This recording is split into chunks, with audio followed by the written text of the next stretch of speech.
চলাচলের আরও তথ্য জানাতে এই মুহূর্তে খুলনা রেল স্টেশনে আছেন রিপোর্টার বেল্লাল হোসেন সজল। সরাসরি চলে যাচ্ছি তার কাছে।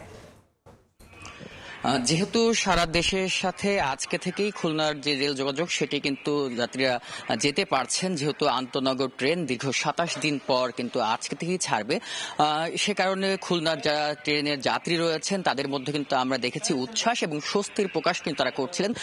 সকাল থেকেই খুলনা রেলওয়ে স্টেশনে যে টিকিট কাউন্টারগুলো রয়েছে সেখানে বিভিন্ন যাত্রীরা আসছিলেন, তারা কিন্তু টিকিট কাটছেন। এছাড়া যারা স্টেশন মাস্টার রয়েছে এখান থেকে তারা যেটি বলছেন, আজ রাত 9:15টায় খুলনা থেকে যে সীমান্ত সেটি কিন্তু চিলহাটির উদ্দেশ্যে ছেড়ে যাবে এবং এরপরে হচ্ছে 9:45 সুন্দরবন এক্সপ্রেস সেটি কিন্তু ঢাকার উদ্দেশ্যে রওনা হবে। এছাড়া আজকে সকাল আমরা দেখেছি ভোর 6:15 বেতনা এক্সপ্রেস যেটি বেনাপোলের উদ্দেশ্যে ছেড়ে গিয়েছে এবং সকাল 9:30টায় এখান থেকে কিন্তু আমরা দেখেছি চিলহাটির উদ্দেশ্যে রকেট মেল গিয়েছে এবং বেলা 11টার সময় এই খুলনা রেল স্টেশন থেকে যে মহানন্দা সেটি কিন্তু ছেড়ে গিয়েছে এখান থেকে চাঁপাইনবাবগঞ্জের উদ্দেশ্যে। সব মিলে যে যারা স্টেশন মাস্টার রয়েছে তারা যেটি বলছেন, স্বাভাবিক হতে শুরু করেছে খুলনার যে রেলের যোগাযোগ ব্যবস্থা সেটি। এছাড়া যে লোকাল ট্রেনটা রয়েছে সেটা কিন্তু আরো 2 দিন আগে থেকেই কিন্তু খুলনায় চালু হয়েছে এবং আন্তনগর যেটি ছিল সেটি কিন্তু আজকে থেকে চালু হচ্ছে বিধায় স্বস্তির জায়গাটাও বেশি এবং